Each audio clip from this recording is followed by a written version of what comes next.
kind of forced by nature, I would say society, whatever it may be, with this pandemic, that we have to force ourselves to think outside the box, to adapt, to change.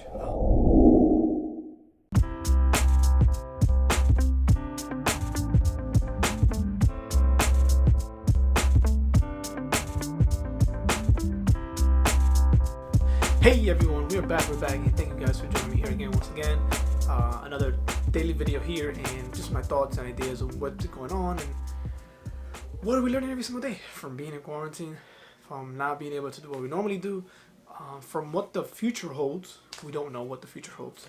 I honestly think that I don't know what the future holds. None of us do. We never did, but the fact that we have certain, like I said, routines, we don't know when we're going to go back to those routines. And I think a lot of us are fighting, including myself. We're holding on to these routines as much as we can. We're trying to not let it go.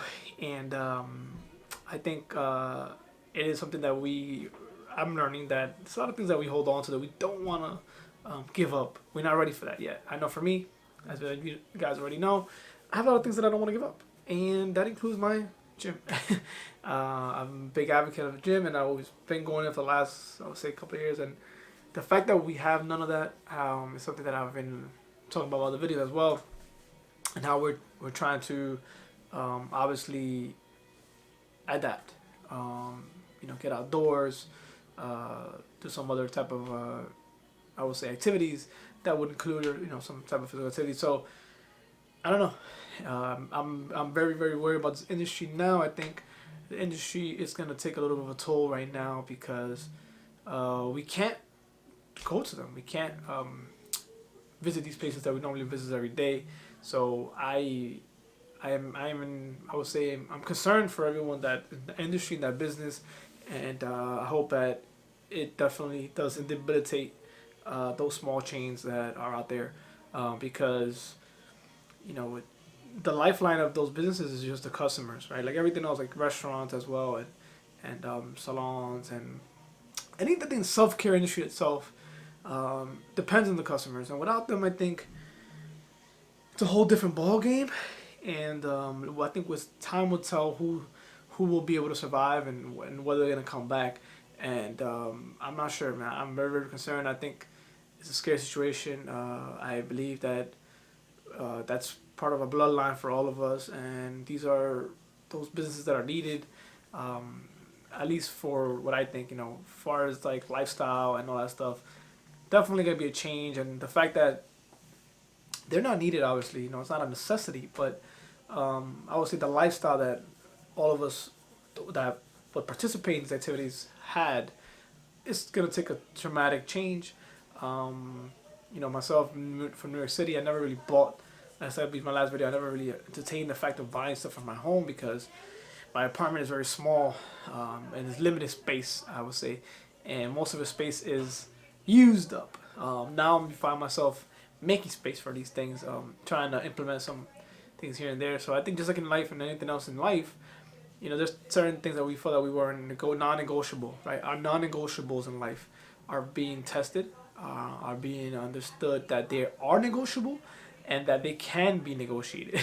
And I think depending on the circumstances that we're in, even if it's just, I would say, a habit or a self-care routine, all these things that we felt that were non-negotiable, and this comes from myself, I think now we see that they were a lie. They were negotiable. We just didn't choose. We didn't choose to negotiate them, and we weren't willing to. But now being forced, kind of forced by nature, I would say society, whatever it may be, with this pandemic, that we have to force ourselves to think outside the box, to adapt, to change. And speaking from a creature of habit myself, I think many of us fall into that trap. We fall into the known, the easy, the habit, the everyday routine. And the hardest things, I think, are trying new things, adapting, changing, thinking of how to bring new things to your day. And that can be from a simple diet, from a simple workout, from a simple journaling, meditation, whatever it is that you do, reading a book, something that you haven't done in a long time. or implementing that in their lifestyle, it's very hard. I think it's very easier said, as I say, to say it, than to do it. A lot of us can proclaim these big goals and these big uh, milestones, but to actually take action and to actually dive into it, it's a whole nother ball game, right? And I'm seeing a lot of individuals take walks, and I think in a way we all being reset to have a new understanding of ourselves. I know for me, it's been a big shift. I've been thinking a lot about, what am I doing, who am I, what am I doing for the brand itself, I need for myself. It's just, whether what I'm doing makes sense, whether it doesn't. And of course, a lot of doubt comes in there, but I've realized that a lot of things that I felt that had to be done, I'm realizing that they don't. That you can always work around it, you can always try new things, and everything is not written in stone. Everything has been, as I said in a couple of books that I read, most of the things that you follow are been written or told by another human being just like yourself, and that was their choice, their preference. Doesn't mean that it has to be like that for everyone.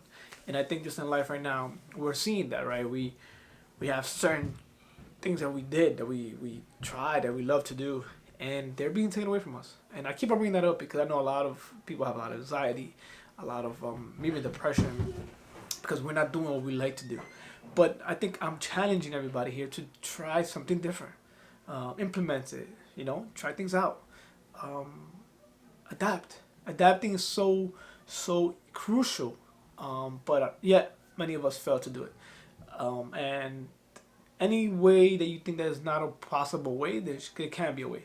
We have to put our minds to it, focus, vision, create. So anybody out there that has, yes, my hair is not a ponytail today. Anybody that has some type of inkling or habit that they haven't been able to do, please comment down below. And how are you changing? How are you adapting? How are you becoming? How are you adapting to your circumstances, right? To your surroundings, as opposed to letting them, rule you. You're adapting to the circumstances. You're making it your own. You're still being able to be yourself, and I think that's one of the most crucial things. So, thank you everyone for joining me. Yes, I will continue my search on here to adapt, and I'll see you guys tomorrow.